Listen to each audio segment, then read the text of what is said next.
It's time for school days. Hope for moms and dads of school-age kids. I tell parents, you're like a training wheel on a bike. Your job isn't to make the bike move. Your job is to keep the bike upright. Those of us who are the true educators, we really want to be given the opportunity to educate the whole child. We can get free college degrees based on all of the opportunities that are out here and available to our students. Oftentimes, as parents, I think we want to protect our kids, but I think one of the greatest gifts we can give them is allow them to experience adversity. Yeah. Here's your host, Danita Bailey.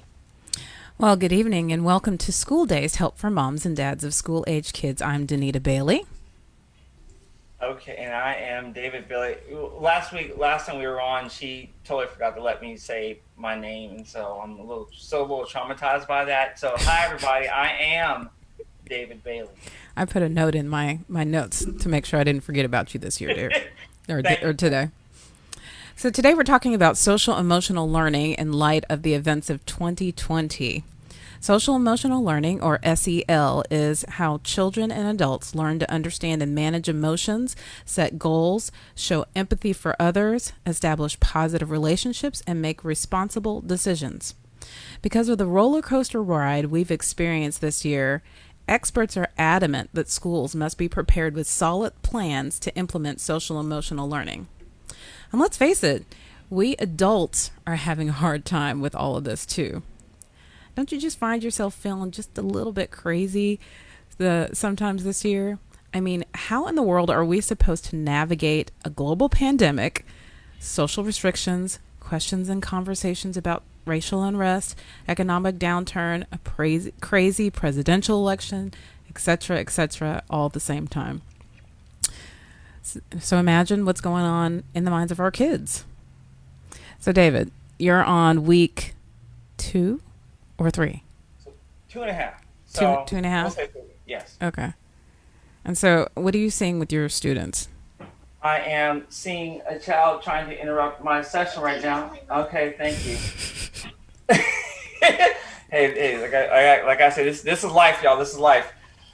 Doing a podcast from home. Yes. So, okay, so it's interesting. So it's been slowly trying to get the kids. For me, it's just trying to get everyone on the screen.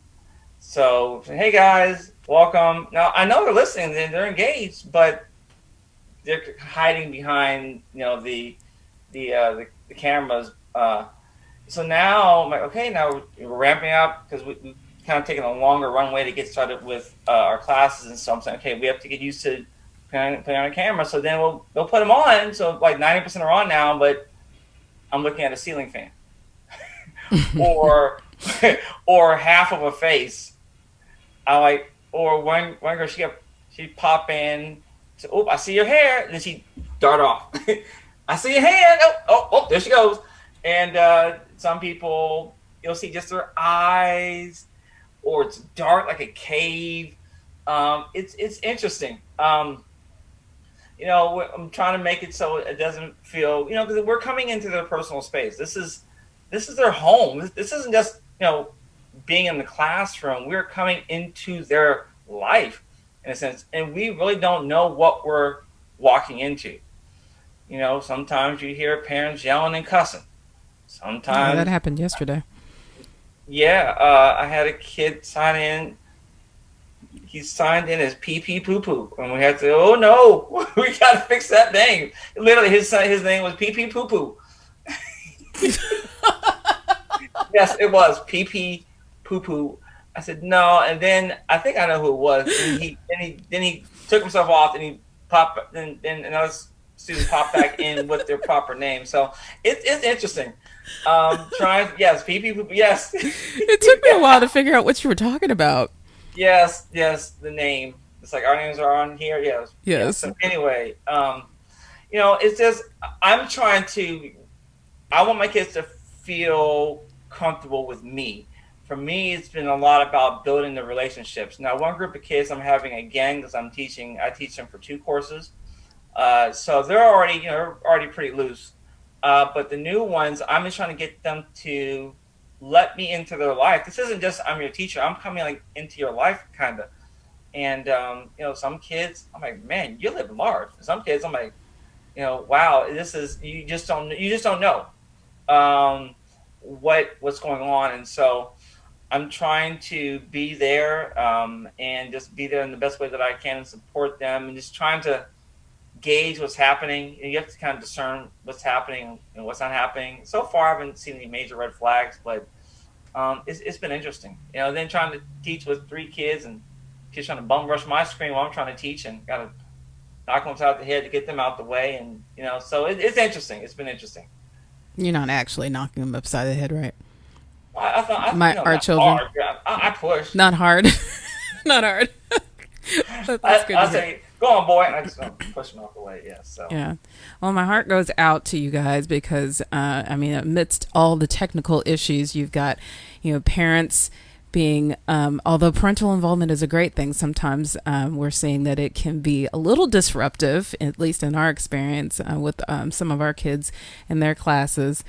And then, just all the emotions of all that's going on. So it's, my heart goes out to you guys, and you guys are doing a great job despite everything that's going on.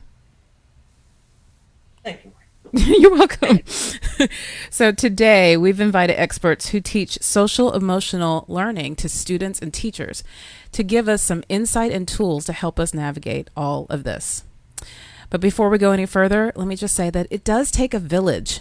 If you hear a great parenting tip or nugget of advice, share it with your parent friends. Facebook it, Instagram it, tweet it, link it in, and add the hashtag School Days Show and hashtag I am School Dazed. And also, we want you to be a part of the show. So if you're listening to us on Facebook, go ahead and drop us a question there, and we will do our very best to get to your question as soon as possible. So let's just jump right in and introduce our guests. So our first guest is actually a friend of the show. She's been on the show before. Preeti Ahuja is devoted to her service as a social emotional learning coach at Dallas ISD, where she provides training and support to teachers and leaders. She is an advocate for healthy relationship management, teacher well-being, mindfulness, equity, and inclusion. She believes strongly in the power of human connection to heal, fulfill, and propel humanity to increase our collective consciousness. So welcome, Preeti. Hi, thank you. Thanks for having me. Yeah. I like the decor. I'm sorry. Your decor it seems symmetrical. I'm a geometry teacher, so it just looks beautiful, by the way. I just had to say that. Go ahead and fess up. So it's a virtual background, though. Oh, is it? Oh, okay. Well, hey, awesome. All right, man. She's living large. Okay. David is frozen. Okay, so I'm going to introduce Dr. Gasco. Dr. John Gasco is the Chief Wellbeing Officer. All of you guys are frozen. Oh, no, we're all frozen. Everybody's frozen. So if you're live with us on Facebook, it appears all of my guests are mental health and well-being practices for the adults who serve the students each day. Dr. Gasco served.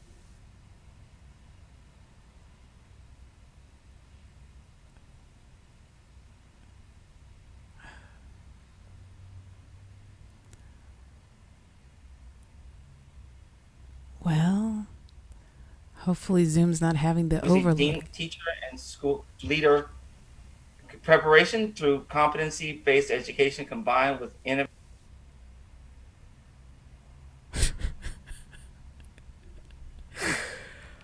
Oh no.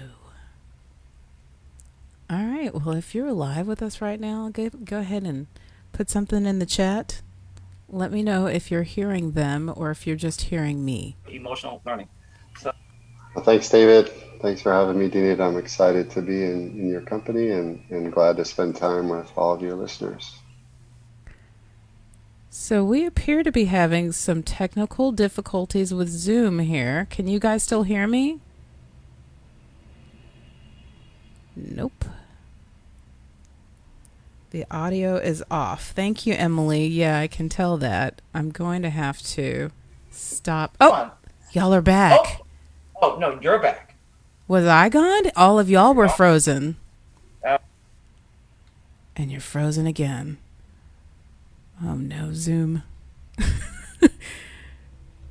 Preeti? Okay. I don't know what you're saying yes to.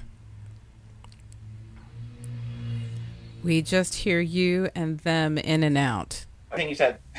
Uh-oh. Okay. Now you're back. Oh, okay. It keeps telling me Zoom is quitting. Okay. Nope, you're gone again. We can hear you. You can hear me. Can you hear them? Emily?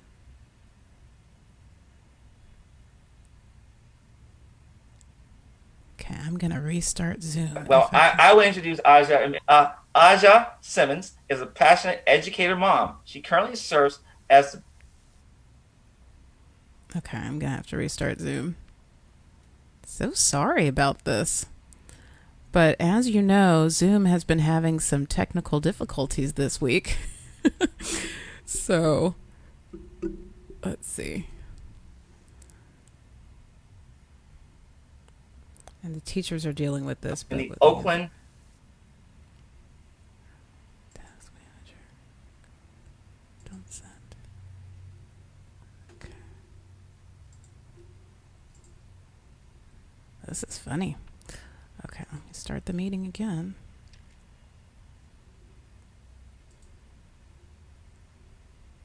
Live. This is sometimes how we roll. Okay, babe, are you there? I restarted Zoom. Oh, you're on mute. I'm on mute. Oh. Okay, I restarted Zoom.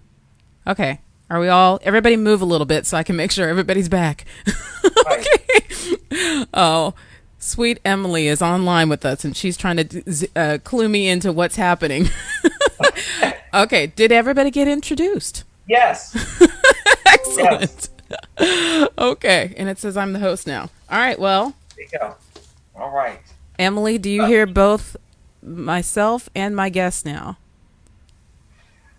It's all... The whole show's counting on you, Emily. And Preeti, I know you're watching on Facebook too. Do you see me as well? Emily? I don't see you, right? I mean, you're on the screen, but I only see David on like the speaker. Oh, okay, because it's speaker view. Okay. Emily, is everything good? Do you hear all of our guests? And not for the audience. What does that mean, not for the audience? Let me turn Take up two. my volume. Okay, she said, yes, I do. All right. Let's go on with the show. It's almost as though this is the beginning of the quarantine. We definitely had some technical issues at the beginning. Oh, and she said no pressure. Thank you for your patience. All right. So I talked a little bit about social emotional learning at the beginning. Was that a good definition? How would you guys define social emotional learning?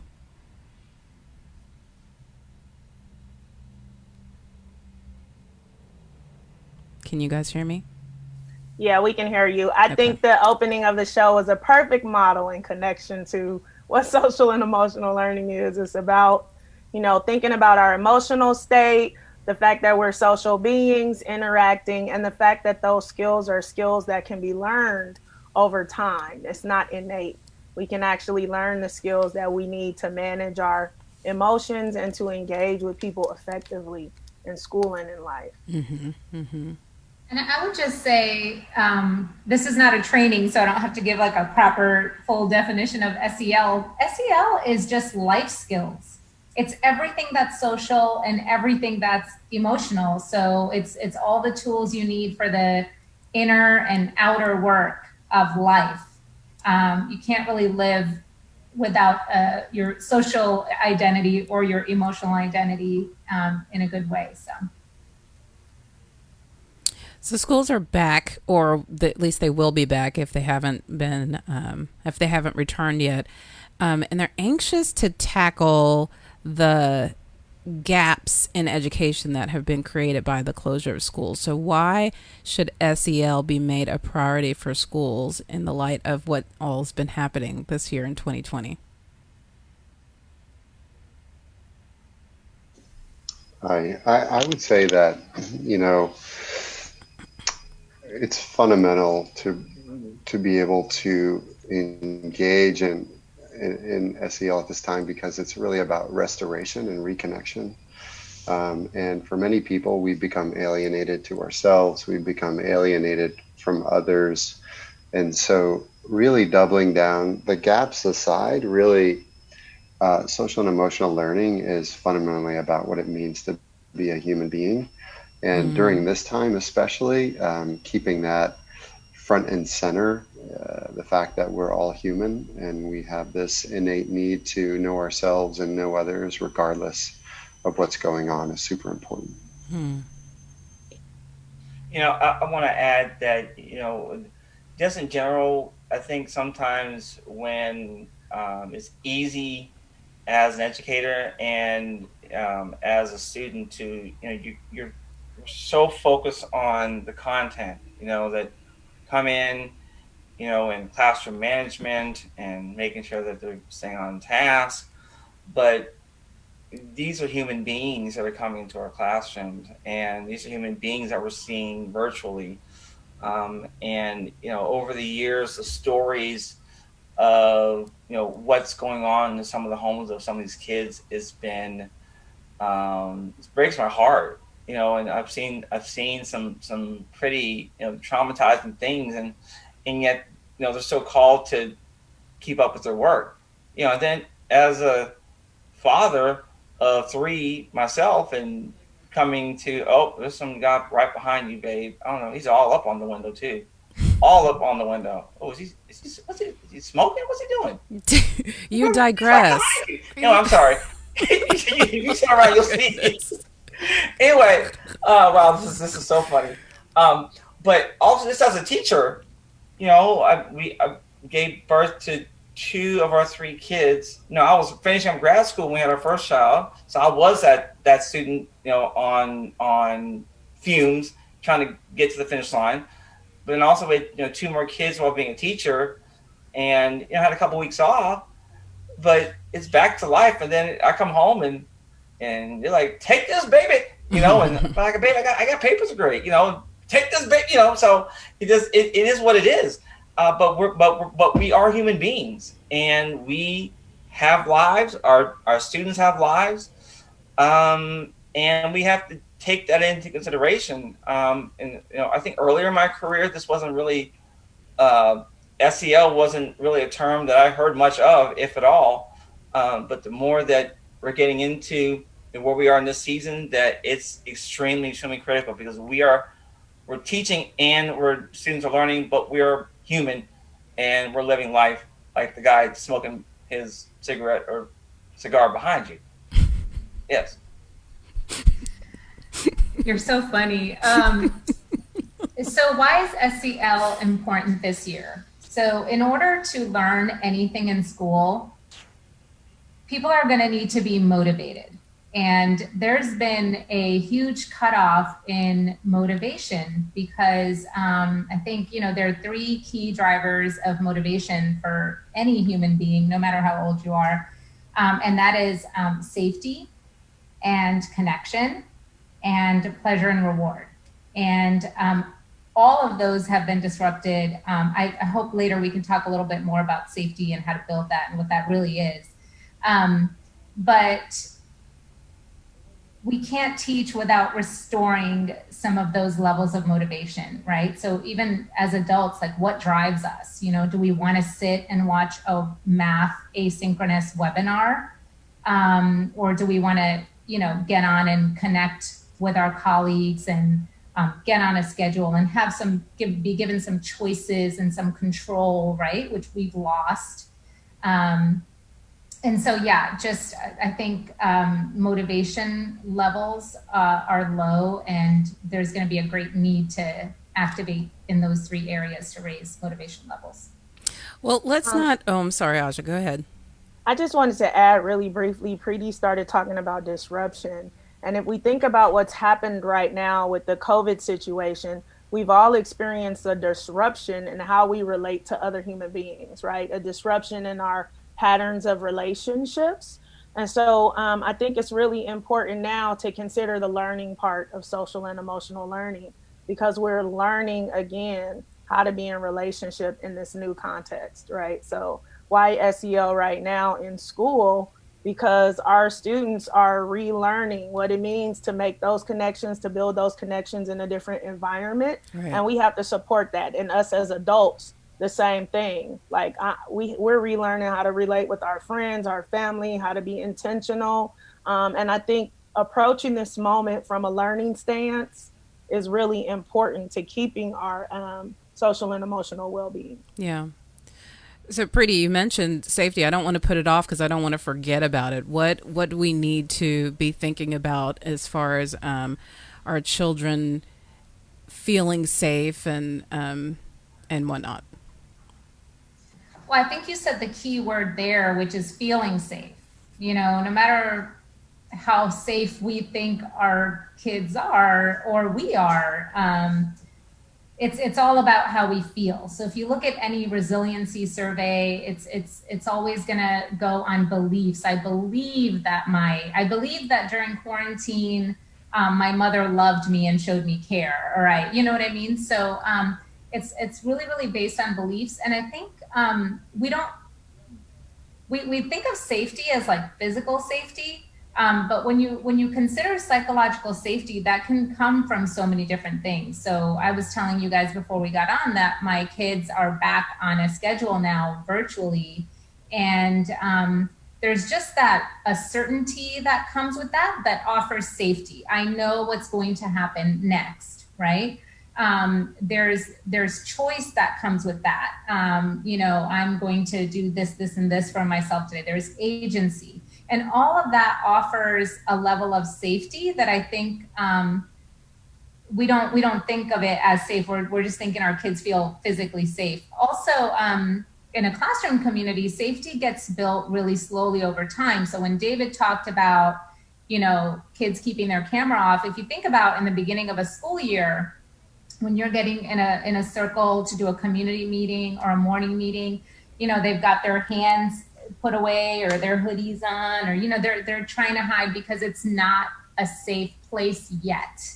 And so that's why we start really small. They get their voices in a small way, and then it comes in a big way. And so there are ways to do that virtually, I believe. And that's a lot of our work, is how do you build that safety, build investment from students into the virtual environment, which we're all trying to figure out. Well, let's go ahead and get into that, because, my next question really is, in what ways is your school district prioritizing SEL, including that safety piece, or in what ways do you wish that they were prioritizing SEL as kids return back to the school districts?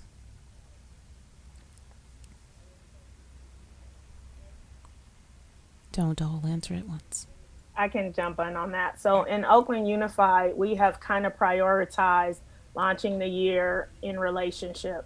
So building relationships between students and families. We encourage teachers to do virtual one-to-one visits before they started classroom instruction.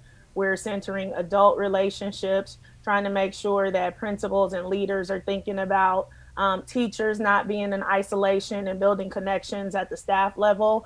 And then really encouraging teachers to be in direct connection with families. And a lot of teachers are reporting that they've gotten deep relationships with families much quicker from those one-to-ones. And from the district really saying, we don't have to launch in full-blown instruction on day one. We really need to develop relationship-centered schools, and in partnership with CASEL, the Collaborative for Academic, Social, and Emotional Learning, using those tools to say relationships are at the center of everything we do right now. We understand that teachers are in different positions, that students are in different positions. We're all relearning and learning how to do this thing together, and we need to do that in partnership. So centering this new level of partnership between parents and teachers and families, this new level of agency that we need even our youngest kids to have in order to be able to learn virtually, and to say the only way that we're going to do that is through connection,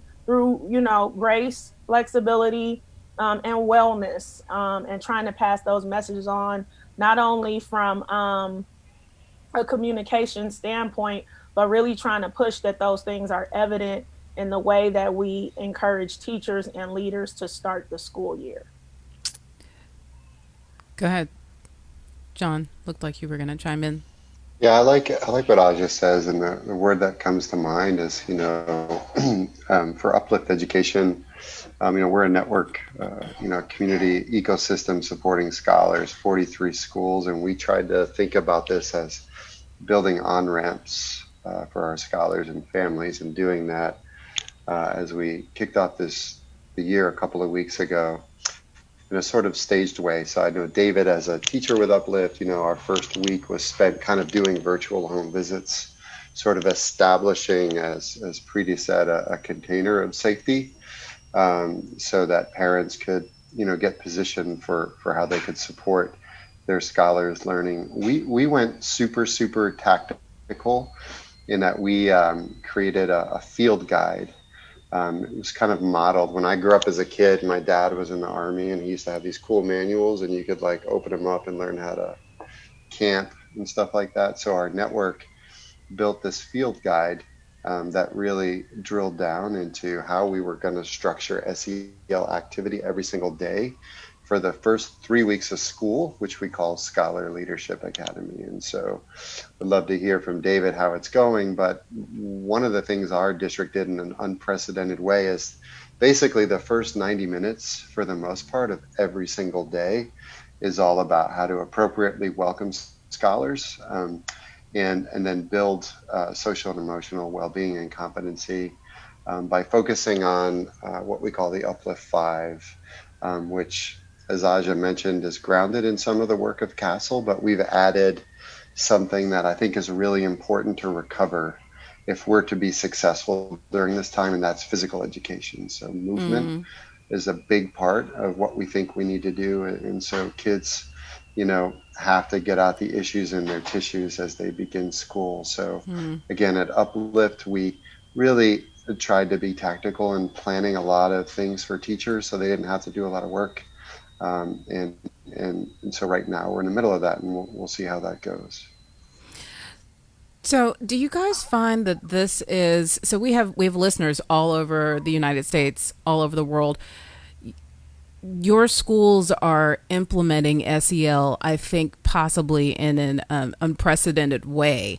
Do you guys, as you guys are talking to other people in other districts, do you find that this is something that's out of the norm for schools to be doing? I honestly wish that, Aja and I are connected, and thus us being together here today. Districts, I don't know. John will have to chime in here.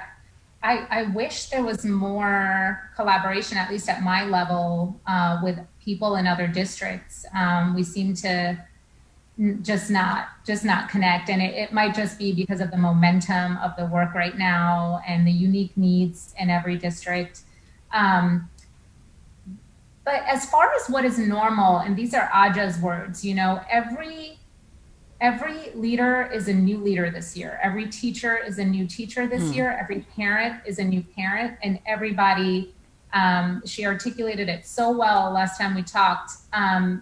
So it's really a great chance for us to kind of, this is what I think is that we really have to take care of the child's whole ecosystem, right? And I like all these traditional sayings. It takes a village to raise a child, right? So when leaders are thinking about what are they going to do to get kids excited to come to school on the second day of school, I'm asking, what are you doing to get teachers excited to come to school, right? And caregivers and parents, we also need to feel like we belong. We also really need that sense of trust when we drop off our students for places that are going face to face, or when we're making the decision to let them sit. My daughter sits 7 hours a day in front of the laptop. So I have to have some level of trust there. And so I think just thinking about the health of the adults, the health of the teachers, doing things like well-being surveys for teachers, for parents, for students, and really tapping into what their needs are is super important. Of course, everything is for the kids so we can really hold their hearts, but we can't do that if we're not taking care of ourselves. Yeah.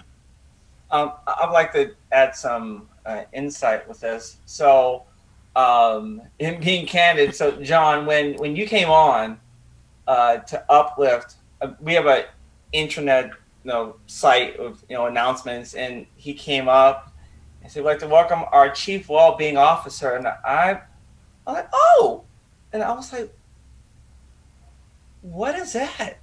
Oh my God, I don't even know what that is.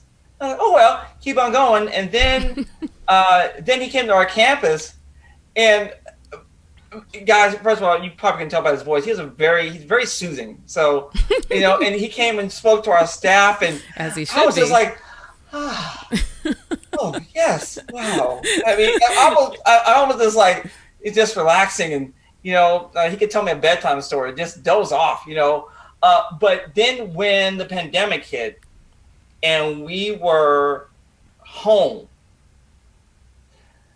then I realized how absolutely critical his role was. Unfortunately, I had class every time. He would have these weekly calls with just teachers. And we jump in and basically just say, how are you doing? How are you? I couldn't make it because I was always teaching, and I was always so mad because I missed every single one of them because I had a class every time you had it. But it allowed teachers just to check in because, many teachers, their world was rocked upside down just because of, we're shifting to, teaching in different ways. Maybe teachers have taught in the past, and, this sickness is floating around, and he was just a sounding board. And then on Outlook this morning, I saw we have yoga at 7 in the morning. Who knew? We have yoga. We have yoga at 7 in the morning, and it was on my Outlook today. I'm like, oh, I didn't know.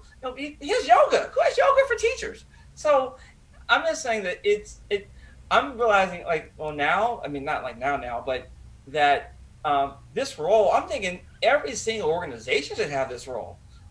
It's so critical, just to make sure that the people that are serving the communities that they serve, and in our context, students, are taken care of. Because when we're taken care of, then we're in a position to take care of our students and within any organization as well. So I thank God for your role. I'm very, very grateful that our organization made that decision, not even knowing that this pandemic was coming, but it's so critical. And I'm seeing now, I'm on board. I'm totally sold in now, and I think every organization should have this role. Aja? Yeah, I just wanted to jump in and say, you said that very critical and simple question, how are you, right? As leaders, as parents, as teachers, we can be thinking really deeply about what to do in this moment. But sometimes it's in the simple things, like asking your children, how are you? How was school today? Asking a colleague, how are you? And just being present and open to listen, because lots of things are happening, and that question brings deep connection. If someone is genuinely interested in just, how are you? Not because I have an assignment for you, not because I have a bunch of tasks for you or a new curriculum for you, or I want to give you your list of chores, but because I just want to know, how are you? It's a powerful tool as we parent and as we engage with our colleagues to just really be fully present for each other. Yeah, that's good.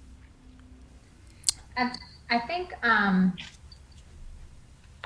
don't know about you guys, but when I ask people, how are you? Everyone says, I'm fine. Everyone's good. They're lying.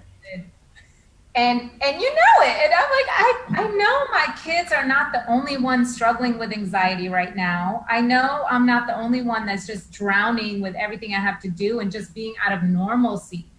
And so I just wanted to say there's that too. And I think, and then again, just coming back to safety, Aja, when you're talking about with colleagues, I've been working with one school for most of today where the professional development is with parents and teachers together. And it's really just talking about all of this self-care and things that we need to do to fill our buckets as adults. so that we can build that safety for our kids, because sometimes we don't want to hear the answer of how are you, and we don't know how to handle that or teach them how to really be authentic. Yeah, and I think that's critical to say that, because that is SEL, right? What SEL is, education for too long has been about what happens from the neck up, or the crown of the head to the neck. And, you know, especially during this time, SEL is all about peering beneath the waterline to see what's beneath the surface, and giving that an opportunity to rise so that we can recognize it and heal it no matter what it looks like. Well, let's start getting into some of the nitty gritty of that, because, you know, I just, as a parent, am dealing with, you know, my own emotions, but definitely the emotions of my kids, of just feeling disappointed in different things. Like, my son has been looking forward to football since January, and he's not going to be playing football. They're going to be doing virtual all year. And then, you know, you have the meltdowns and then the fatigue because they're online all day. So my question is, what do we as parents do to help our children manage their emotions that they're having around all that is happening here? What are some tips for us? I'll start. One of the things I've been doing with my own kids is just making sure I'm investing the time, you know. So as somebody where it's easy to get lost in work, I've made their development my work. And so I have a daughter and a son, an incoming freshman in high school. My daughter's going into 7th grade. And one of the things that I've been trying to practice with them is helping to create a common language in our home around emotion. And so my colleagues will recognize this term, but we do an emotion check-in at Uplift every day for adults and kids, and we're using that in my home. And so, expanding my son and daughter's vocabulary about what are the different kinds of emotions and feelings.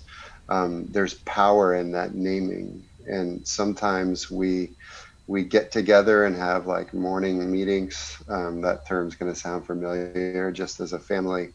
And we haven't started school yet. And so creating, safe ways to acknowledge that right now our emotions are leading us. They are driving us. I like to say that where your focus goes, all of your energy flows. And it's often the case that our focus and our emotions are intertwined.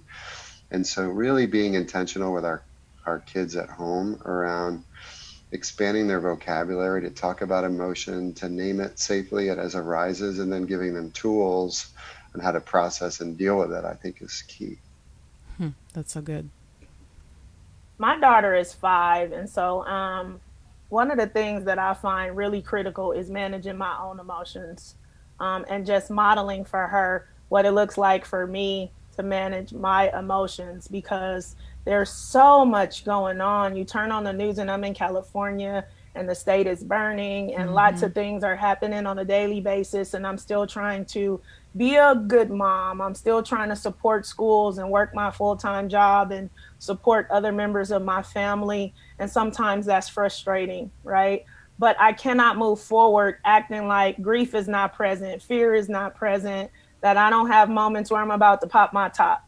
I have to be really self-aware and then show my daughter what managing my emotions looks like, particularly when my tone changes, because my daughter is an empath and she's really sound sensitive. If my tone changes, she's on high alert. And I have to acknowledge that, okay, mommy's tone, I'm gonna take a minute.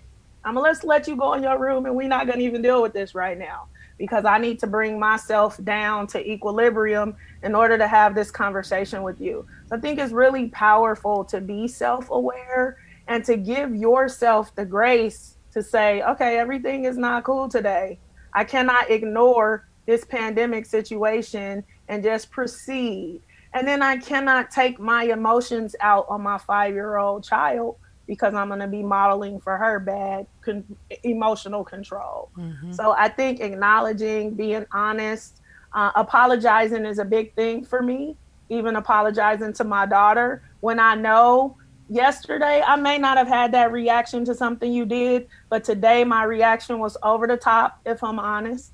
And I need to go back and say, Mommy, sorry. That was too much. That was too loud.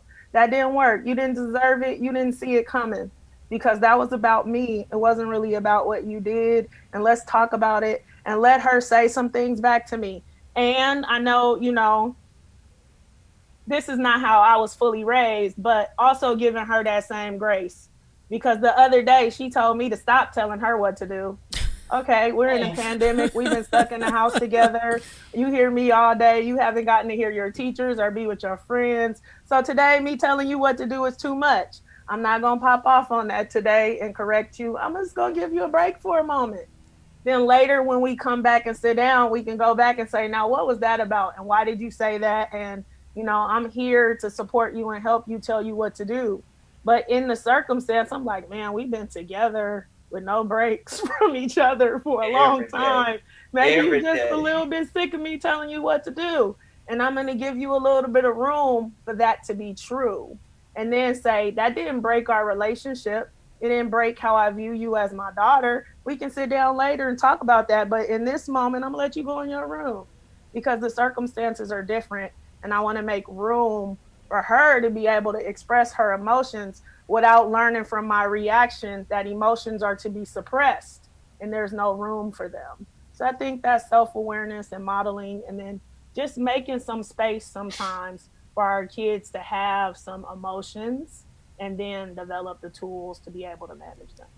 I can hear some parents. I'm sorry, I jumped right. I see your mouth open. I'll get right back to you. I can hear some parents saying, but my child is not going to talk to me like that. And then we're going to, that's going to just start us down a wrong path. What's your answer to the head rolling that I just did right there? With the head shucking. Right. I mean, that's why I prefaced it by saying, I'm that parent as well. That would be like, wait a minute, where are we going? You just 5 years old. How are you?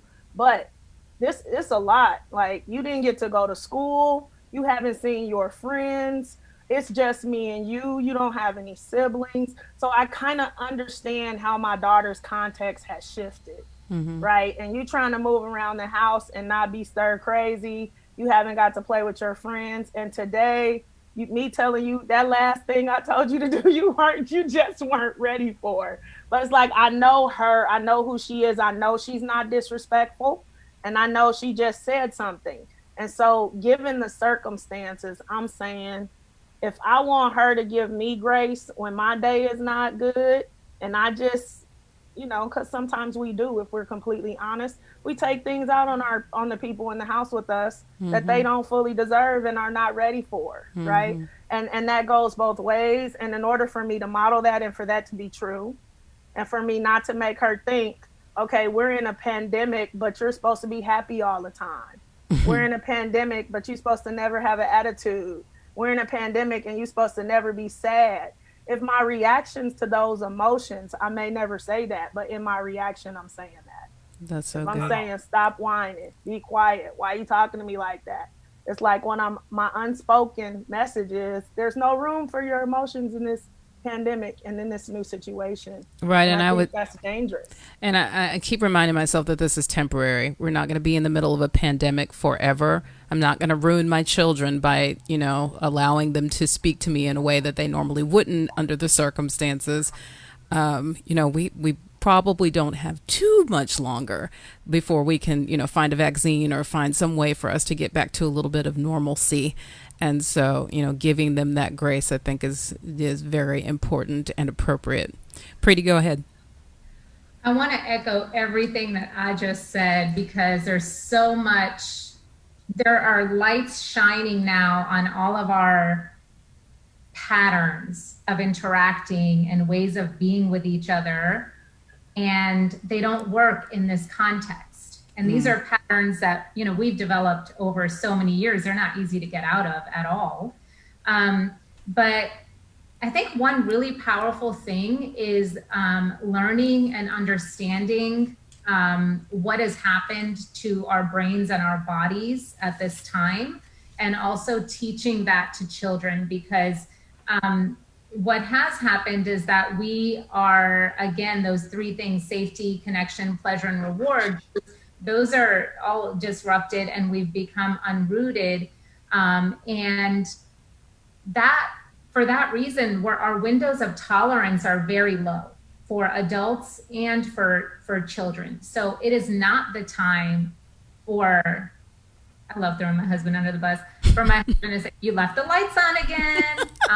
You really should do that virtual math class. You're going to get behind. You really should try it out. And it's just not the time. Like, they're already in their amygdala, and then we're throwing more. We don't think of these things as threats. We want the best for our kids. We're going to do everything we can for them. But some of those things are adding pressure and adding stress, and they can kind of re-traumatize, if you will. And so really, I think for us, we've been examining our patterns, how passive aggressive we've been in our home. Like, there's a need for everyone to advocate for themselves at home. Mm-hmm. My husband and I was sharing the office. Some patterns and ways of interacting are just not going to work anymore. Not for our kids and not for us. And like you said, Donita, I hope all this stuff is going to maybe blow over soon with the pandemic. But I don't know. I hope some of this learning that our family is getting is going to stay with us. And I think it's just an opportunity for us to stop, let our egos down. And when our children are disappointed and hurt, let's treat that like they're physically hurt. That helps me to empathize. When our children are physically hurt, we're not like, oh, she's just manipulating me. She's wanting this or she's wanting that, or we don't go there. We go and we help them out. And yeah. I wish we had time to get more into the neuroscience and brain science of everything, because I think that that's really important to know, because you mentioned the amygdala, which I don't remember what that is, but there's a lot going on in our brains. And we do have a couple of episodes where we invited a neuroscientist to talk about some of what's happening in our head, or all of what's happening in our heads. And so I encourage you guys to go back and listen to those episodes, because it might give you a little bit of insight into how to deal with yourself and your children. Did anybody else want to chime in right there? Okay. I just want to say how critical physical movement is during this time. And like, up until now, whenever I've worked out, it was always like a solo thing. And, I did my workout and my family wasn't a part of it. So we've been doing family PE, and it's been like awesome. So, really understanding like how my kids like to move their bodies, and then doing that with them has created a really powerful way to build relationship and connection. And so now, my kids can't, for example, get screen time unless they have committed to like their own chosen physical movement practice. I don't care what it is, but you've got to do something. And so my daughter will skateboard. She'll go for a walk with somebody that she feels safe with. My son will hit baseballs and golf balls and run. So making physical movement a part of the family conversation has really helped us accelerate our well-being during this time. Yeah, absolutely. I want to get a little bit into some of the social aspects of what's been going on this year. One of the questions I wanted to know is that certain groups have been more adversely impacted by the events that have happened this year, with the racial injustice and the financial downturn. Some families have experienced COVID. And what should we be teaching our students as parents and as teachers about equity and empathy?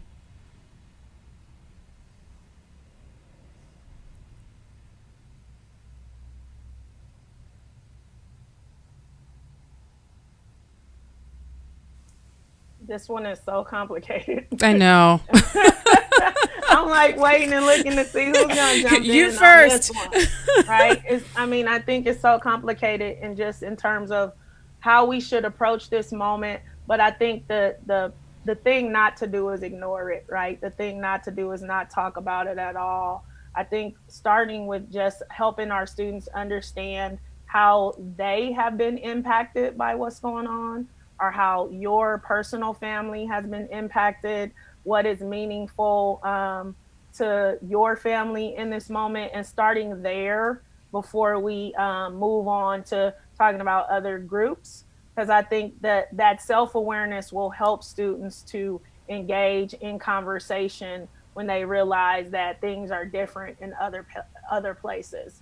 And right, if you're really equity minded, I think that conversation has to be really honest, right? If you have been affected negatively, or students are feeling the lack of technology, the lack of resources, I think we can have those kinds of conversations with our students, and we can advocate. We can teach them to advocate, to ask, to say, here's what I'm doing at the school, to say this is what I need from the system, and really helping them to express how they feel. And on the other side of that, if we are sitting in places of privilege, we need to talk about that as well. We need to have the conversation. We have this going on because of this reason.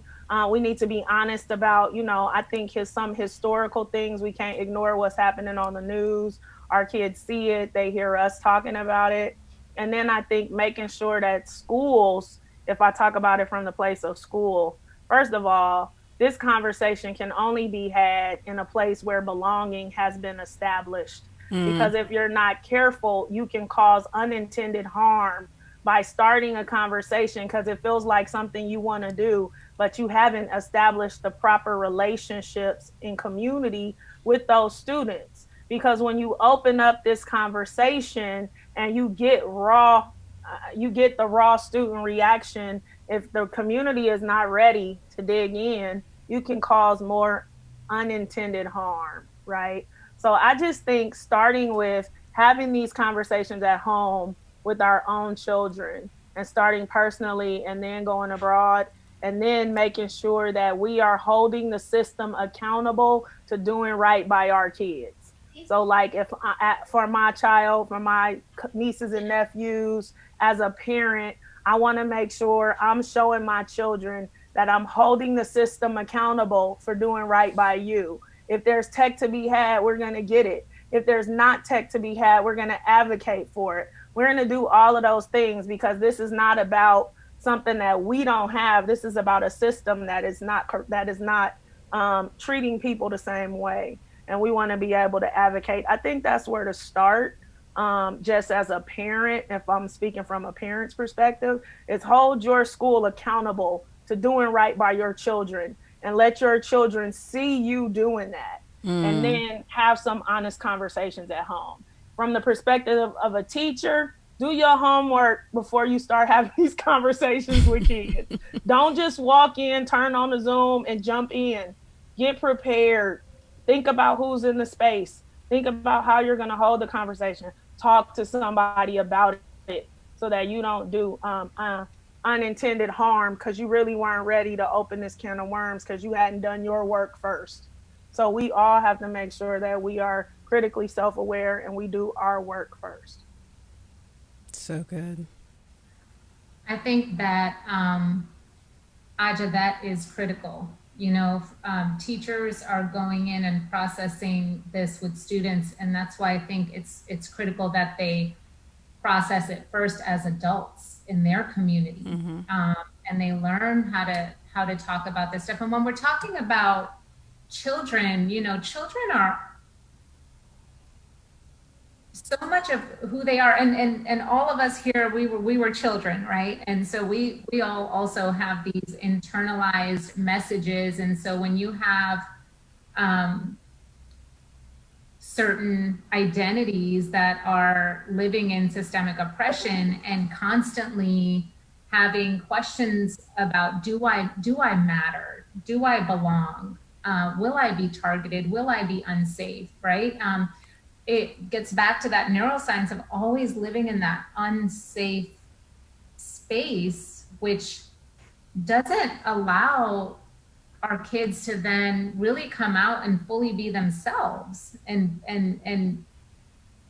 bring themselves to their learning without, you know, without that safety and dignity that their school or teacher is supposed to be providing them. Often, I think it's the case that teachers may not have the conversation, or may kind of, just like we do with emotions sometimes, just kind of shut that. We're just gonna put that away. We're not gonna talk about that. That's not my job as a teacher. I'm just here to teach you, you know? And so again, the context is different. We can't do that anymore, you know? We really do have to learn to be teachers again, and learn to be parents again, and learn to be Americans again. And, you know, I think that our country is so divided in so many ways right now. You know, we've got the masks, the no masks, we've got people who are distancing and people who are socializing. We've got black versus white, you know, Black Lives Matter versus Blue Lives Matter, and all of those things. And I wonder how our children are going to navigate some of these rifts and divisions. It's a little more difficult to not address these things in a virtual environment, but you know, eventually we are going to get back to school, and that's sooner for some districts than others. Like ours starts in person, I think, next month. And so kind of how can parents help kids navigate some of these rifts that have come about in the last 5 or 6 months? Can I go ahead? So I kind of a little bit of insight here. So back in the springtime, you know, I teach algebra 1 and geometry, and so when we were just trying to process what's going on, you know, what is this virus and who's it impacting, and how can we be safe, and you know, what are we going to get back to school? And so I took it as an opportunity to use it in my lessons, particularly just tracking the cases and us being able to get back. And so we were just introducing, if you recall, from algebra, parabolas, and we were diving into that unit anyway. So it was like perfect timing.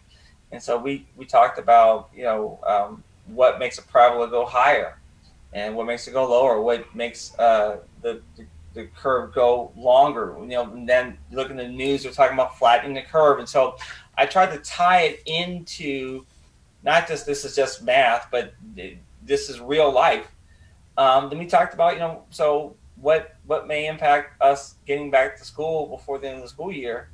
And we just use those. Okay, so how would this look on this graph? Then, you know, me, I have an economics background, so you know, I talked about supply and demand and pricing and using slope, and so I tried to make it not just academic, but show that like the relevance of what we're studying, even in mathematics course, has a direct correlation to what we're seeing in the world. And so I wanted them to get an objective look at it, because right now emotions are high, and people may have one argument this way and someone has an argument that way. But I said, okay, let's just look at it from a mathematical standpoint, and let's observe what's going on. I think for teachers, you know, whenever possible, to you know, if you can within your subject, to tie it into what is coming, or you know, what's coming around the corner, so that they can see a correlation between, we're not just in this academic bubble of notes and problems and reading, but that there's real life happening out there. Did I just hit the microphone? If I did, I'm sorry.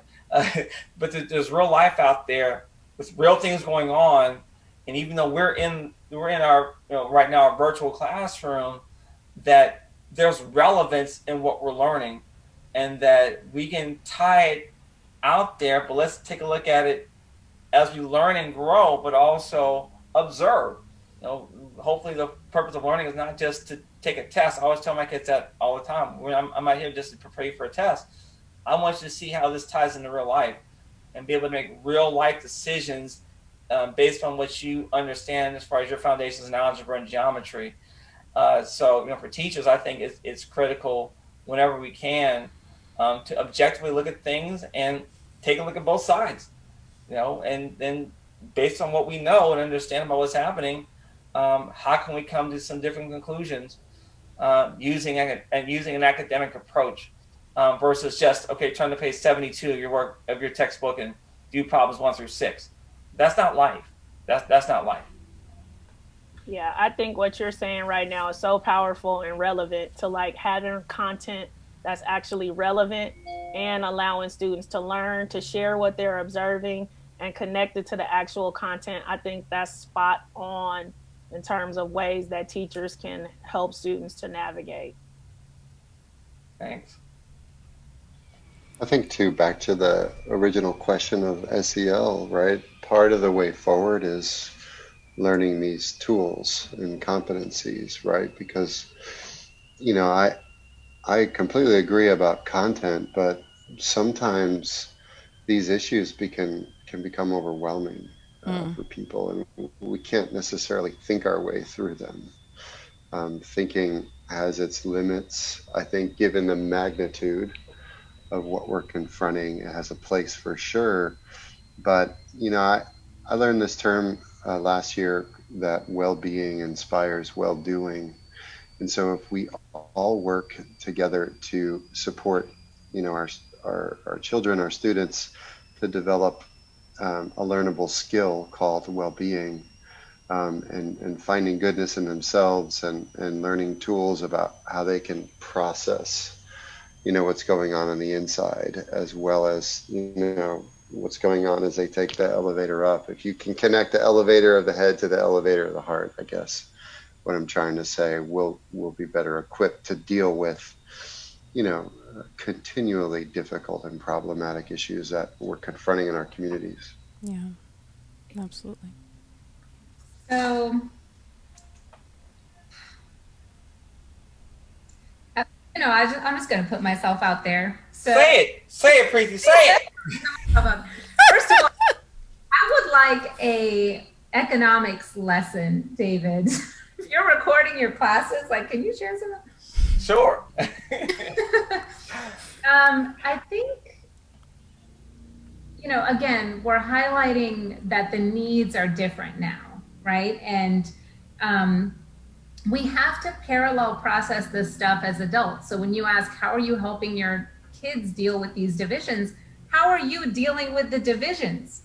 Are you being divisive? Or are you going out and making connections and learning about people who may have thoughts that are different than you?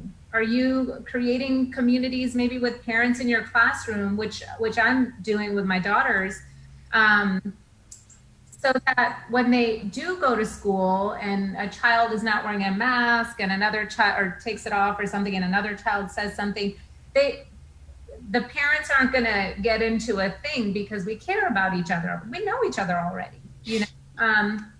We built, you know, some of that empathy. And so I think building in, we all have to kind of build in that value of tolerance and acceptance.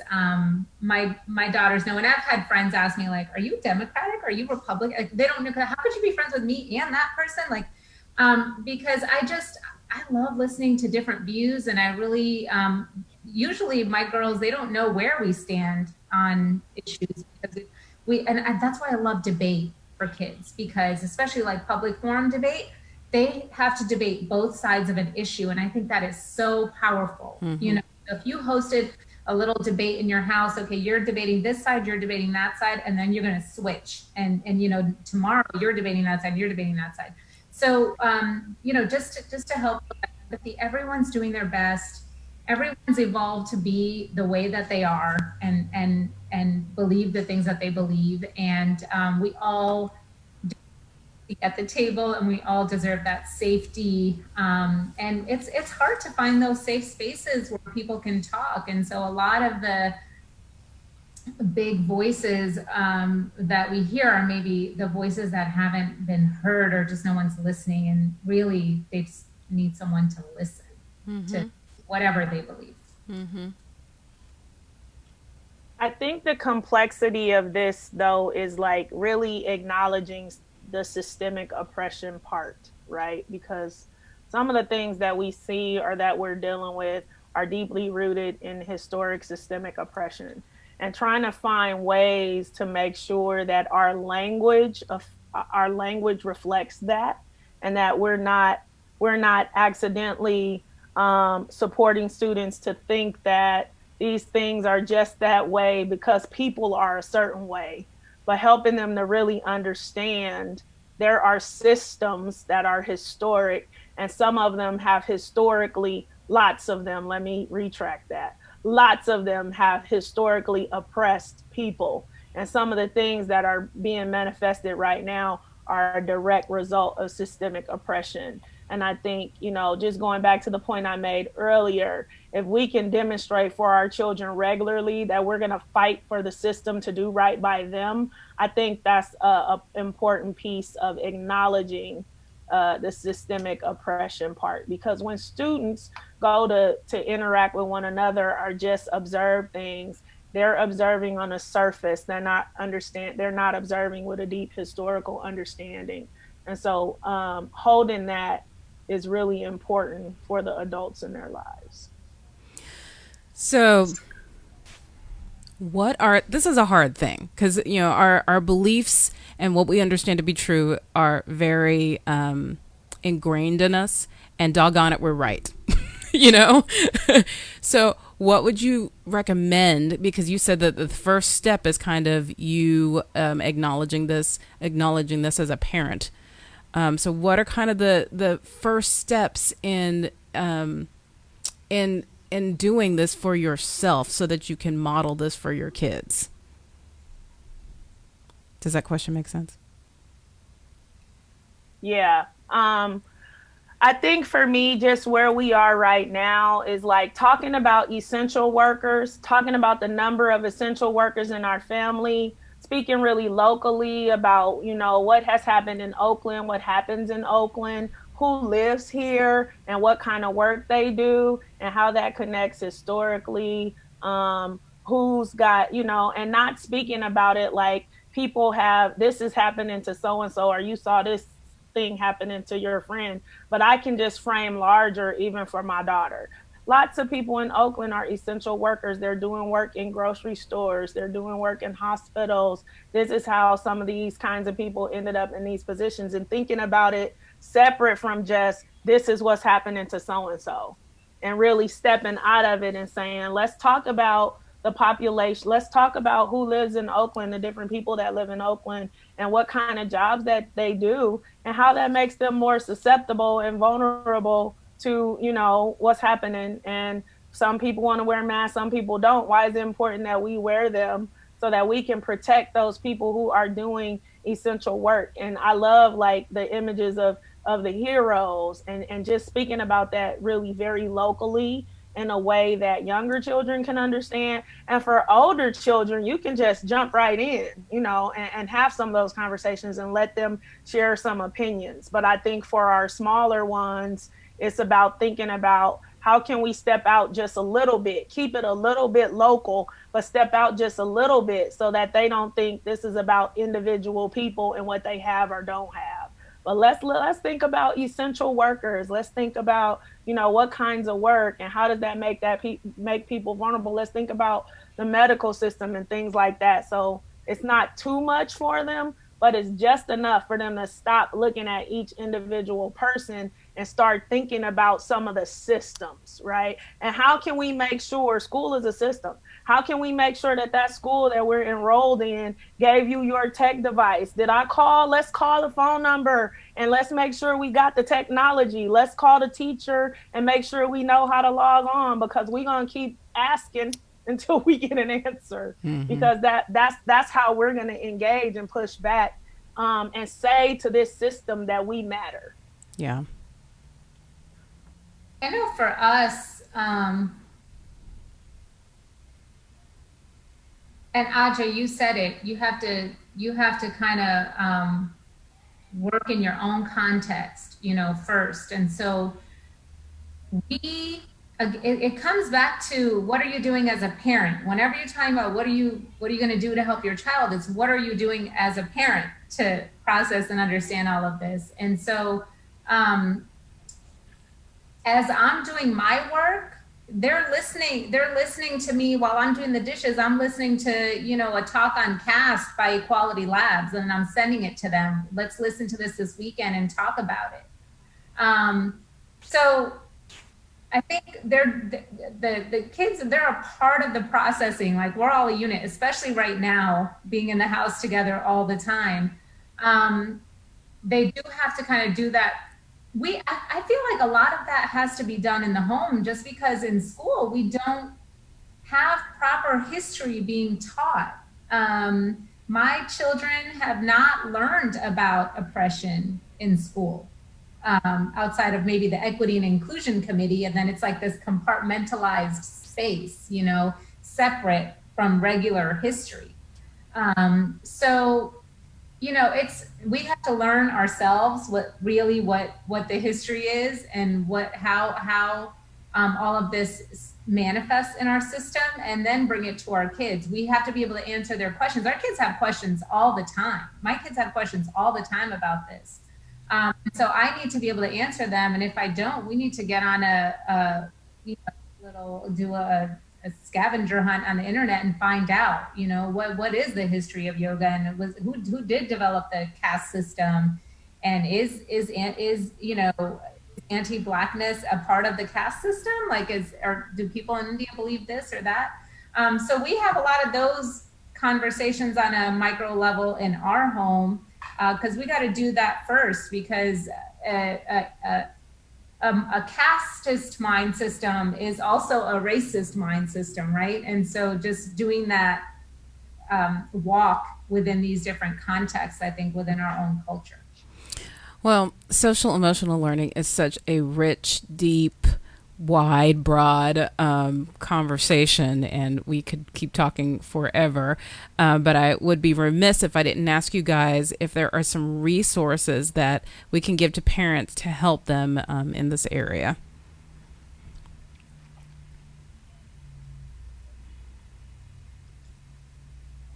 I mean, I think there are a ton of resources that are available, and many wide resources on social media. I look at a lot of the memes, and I'm just trying to think about something that's immediately accessible, but we can share some, there's some SEL at home tools that came out during COVID that directly relate to all of the social emotional competencies from K to 12 that I can email you. And it was like just really easy activities that you can do at home with your children. So I'll make sure to email you those. But when you see those memes on your Facebook wall that are like, can we stop? Can we breathe? Can we exercise? What's my mommy wellness routine? Pause for a minute, take it in, see which one feels real and alive for you. Because a lot of the ones that come across my Facebook are very helpful. I saw one the other day that was like, can I pause? Can I go outside? Can I take a deep breath? Do I need a hug? Can I do a dance? Some of those things are really helpful for just having a little small thing that you can do every day to just focus on your own wellness. And then I will share with you, Donita, the SEL at home activities that you can do with your kids. Perfect. And we'll have those on our website. Go ahead, Pretty. Our district has activities on their website too, and I think most do. I just wanted to say, I think really the number one gift that we can give our kids right now is just our presence, and I think it's the hardest gift to give. And so teachers, parents, adults, caregivers, just I think filling our buckets up so that we can really just be present, just really listen and be there, without a wall up or without a million other things to do like we have to do right now, I think is just the number one thing that we can do. And that's better than any SEL program or anything that we can sit down and explicitly teach them. Mm-hmm. John? Yeah, I completely agree, Mom, Dad. Whatever constitutes the family, presence and dedicated time matters. Showing them that, they're worthy of your attention and time, no matter what is going on and all the different directions you're being hold in. There's a lot of resources. Aja mentioned the Collaborative for Academic, Social, and Emotional Learning, CASEL, CASEL. They have, tools on their website. Another good place to go is called the Center on the Social and Emotional Foundations for Early Learning, CSEFEL. They've got some great family tools. There's the Center for Social and Character Development at Rutgers. And then the last resource I'll say is something called EQ for families. It's kind of like IQ, but EQ for families. If you Google that, there's all kinds of really cool toolkits. But above and beyond those formal things, I think pretty nailed it. That it's really all about how you show up and how you embody in your own being, well-being and social emotional health. So good. And I'll add one last one.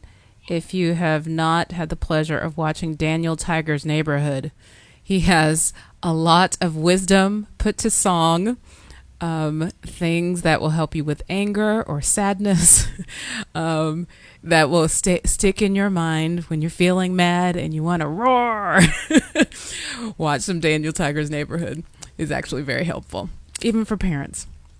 Dave, did you have any last comments? Yeah, I am taking on this mantra of living my best life in quarantine. And, at first it's like, okay, I'm around everybody again today, and here we go again. Love you, baby, but sometimes it's it's a lot all the time, and sometimes getting away, just being away can be a release. And babe, don't even front. You were a little sad when we were coming back too. Your mom said, "Mommy likes her mommy time," and now we're all up in her face all the time. Since March, yes. What? Since March, yes. Yes, yeah. Since March 13th. March is my birthday. Yes, March 13th. Yes, all day, every day. But whenever you can, I would encourage parents just don't lose yourself in the midst of it. I know it can be easy to do, and I know I've done it, and I know my wife has done it, and our kids have done it. But finding those things in your life that can help to relieve some of the stress, to get a release. Watching your diet, what are you taking in right now? Going outside, spending time with your family, and spending time with yourself. I know sometimes I felt guilty because there's so much to do, and that sometimes I've just not given myself a break because I'm like, I don't have time to take a break, but I need a break sometimes, and so just be aware of yourself so that you can be your best self for your kids. They need us right now. We are guiding them, and we are directing them, and they're watching everything that we do and say. And so we have to be mindful of that so that we can help them to deal with their emotions. But if we're not well, then how are we going to help our kids? So I just want to encourage everybody to lean in, reach out to people, check in on people, have people check in on you, catch a movie. We just finally got Disney Plus, finally. Probably the last family on earth to not have it, but it's awesome. Denise watched Hamilton 8 times now in 4 days. I'll watch it again too. Yes, and so, but it's just great, just to have a moment. I'm thinking about TikToking. Yeah, to get ready, people. I might. Now that I think it's gonna stay. Is it gonna stay? No, I don't think so. Mm-mm. Is it going away? Yeah. I don't know, but my daughter's 5 and she's into the TikTok. Yes. I'm thinking about being that dancing teacher on TikTok. I love to dance, and just to get that release, so then we can get back. So when your kids come and say, I can't log in, I can't this, and they're short with you. That we've had that outlet, so we can be our very best for our kids. So that's the last comments I have to say. Watch out for that TikTok too. I think I'm coming before they cut me off. All right, everybody. Well, thank you guys so much for being with us. Unfortunately, we are out of time, but we really appreciate your time today. Bye, everyone. Thank you. So Noggin Educational Foundation is the premier sponsor of School Days, so we always want to let you know about what's happening with Noggin. At Noggin, our mission is to help close the achievement gap for economically disadvantaged children by improving educational opportunities for students, supporting families, and encouraging excellence and innovation in the classroom. School Days is part of our commitment to support families by providing access to experts who offer information and resources regarding all topics that impact education. If you love this program, please consider donating to Noggin. Your gift will be tax deductible. Head to our website, schooldaysshow.com, to give today. Save the date for North Texas Giving Day, which is September 17th this year. North Texas Giving Day is an 18-hour giving extravaganza benefiting local nonprofits. Each year, your North Texas Giving Day donations help us with a significant portion of the funding we need to operate our free educational coaching program. This year, with the closure of schools, the education gap for low-income students has widened, and the one-on-one intervention we provide is that much more vital. Our educational coaching program provides private tutoring using teachers who understand the needs of our students.